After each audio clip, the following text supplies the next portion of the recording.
If you thought things were expensive, now you ain't seen nothing yet. You came here for the truth, so let me unveil that for you. Today we are going to talk about how this is the next phase. This has begun, and even the Rothschilds are talking about it. You think I'm joking? Just wait, because I'm going to show you right from the horse's mouth. Oh yeah, and by the way, Balfour. Keep that in mind. The first thing I want to talk about is gold hitting new record highs again. You are seeing this at a time in which we're being told, hey, everything's just fine. Everything's A-okay, right? And yet, here we have it. What about this? A dual win for consumers. Inflation cooled last month, paving the way for borrowing costs to come down more. Hey, all they got to do is cut interest rates. But what happens every time they cut interest rates? That's right, asset prices go up. You don't have a chance. As an average person, you are getting, there's like this disconnect in between you and that asset further and further and further and further. But who wins? It's those who own it all, the BlackRocks, the Vanguards, and so on. We have real inflation, though, not the stuff they tell us. Oh yeah, inflation's going down. Sure, look, one example, pay per mile car tax will charge drivers £1,000 for the average mileage. This has been piloted, and they've talked about it in the United States. What are they doing this for? Well, of course, to limit where you can go. We're going to limit it through taxation. We're going to limit it through regulation. We're going to put some sort of levy, tax, fine, something on you to ensure that you stay right within those boundaries. You better believe it, okay? We have crime that's going up. In this case, this article is just talking about ID theft and false credit applications drive 54% surge in auto fraud. It's going on all over. But what's happening is that when you incentivize the crime, it will increase. And you don't disincentivize it, people are going to do it. It's happening all the time. It's happening everywhere. There are real levels of inflation today that you cannot deny. But I'm going to show you something else. I'm going to show you what's going on in China, how this is a leading indication of what's coming to the global economy. I'm going to show you what the Rothschild said, and we're going to look at a few other things. You got to stick with me. Look, before that, I want to show you this. Don't look at her. She's mine. But this is the Money GPS Finance Friday giveaway. And what I am doing here is part of this. I got this service that's like free, and you could sign up. One of the members of the Finance Friday has sponsored a spot so that one person every week rotating in, we're going to do this once a week, and you could have a chance to get a free seat in the Money GPS Finance Friday. Only apply if you are, able to be there on the Friday session, 9 p.m. Eastern time.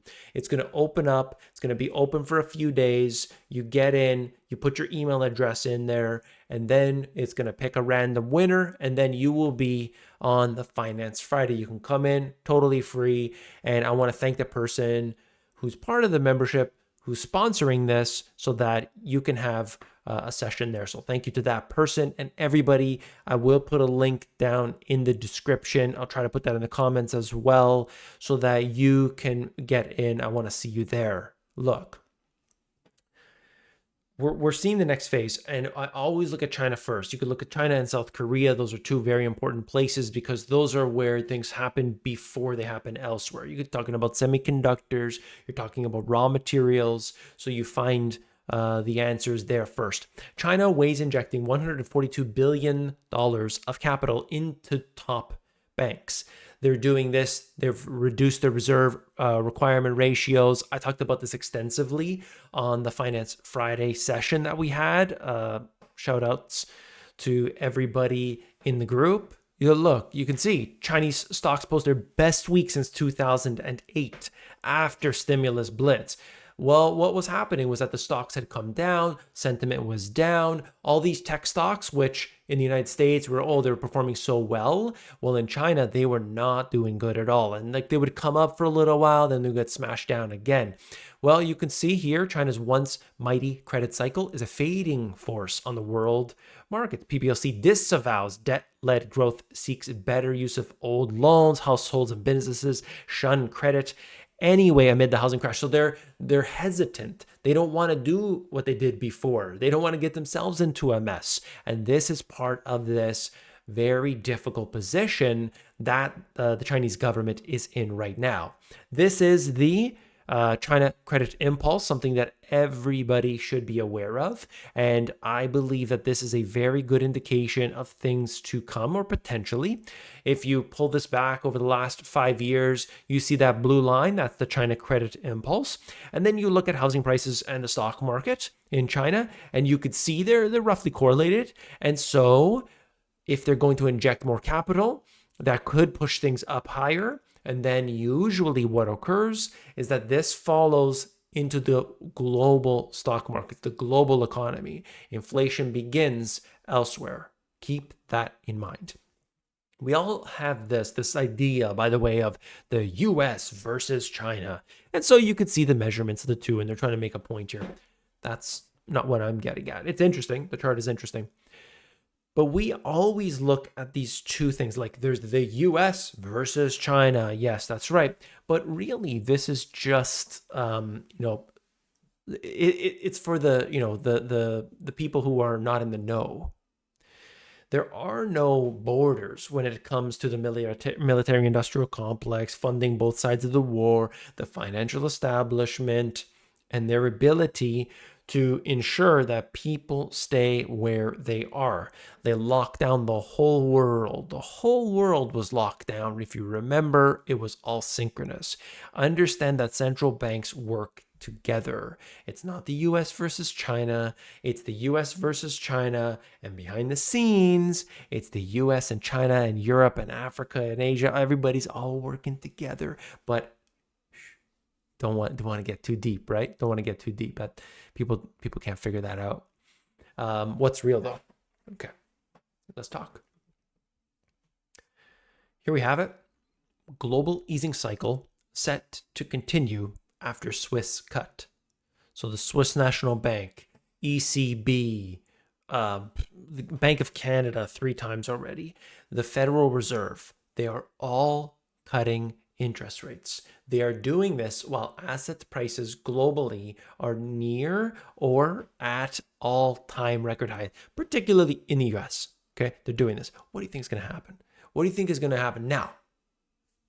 Bear in mind, if we go into a major recession, there's like mass job loss, like something chaotic is happening. Okay.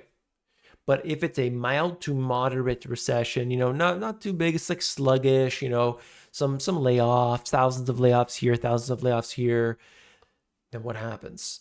After a reasonable period of time, short period of time, in fact, asset prices can go higher, and this is going to be devastating because price inflation will follow, and you will see your average daily things. You thought they were expensive today. You thought insurance was expensive today.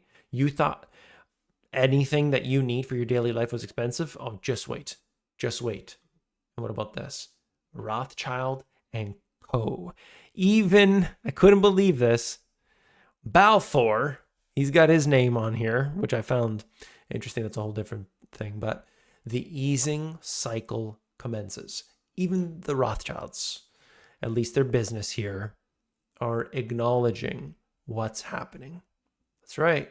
The Federal Reserve, they're talking about this and what it means. I think it is very important to see what the actions of the different central banks. I look at what's happening with the Rothschilds and with what Vanguard and BlackRock are doing, and I connect it all together.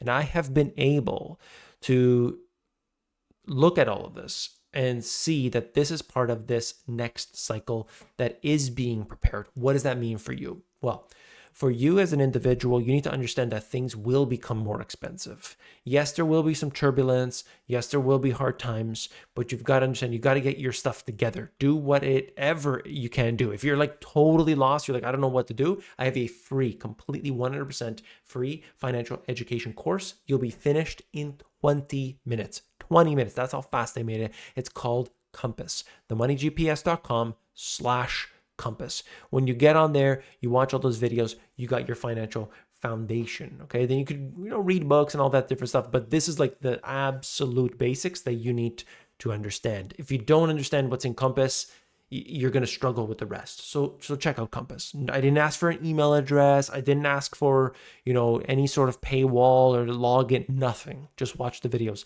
themoneygps.com/compass. Then you can go on and there's deeper stuff. But what you need to understand is if we're moving into an inflationary world, my goodness, you have to be prepared for that. If this is not inflation where we are today, what's going to happen? What's going to happen? And now that's why we have to get the pillars of prosperity. Two things. Number one, we've got to be more self-sufficient. We have to be more self-sufficient. Look at a lot of the places that people have land. They don't even use it. It's not a big deal to have some gardens. You can grow even in the coldest of climates with very little effort. You can grow some food, like a good percentage of the year, just with some plastic up on top of those, those garden beds. It's not a big deal.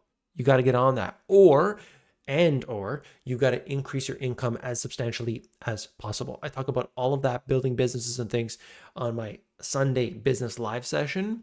If you're not part of that, I understand. Like if you're busy or whatever, but you got to then be prepared to deal with the consequences of the inflation. I'm helping people far beyond anything I've seen before.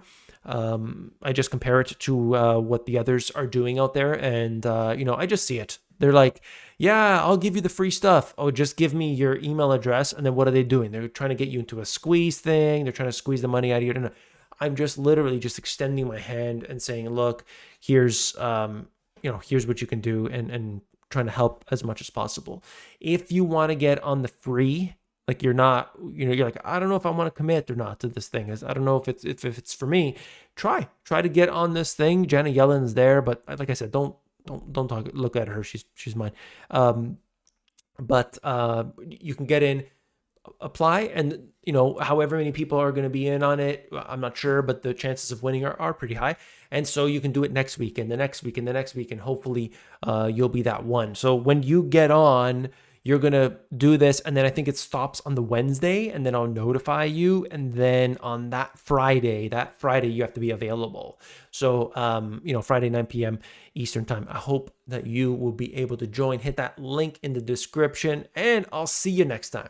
Take care.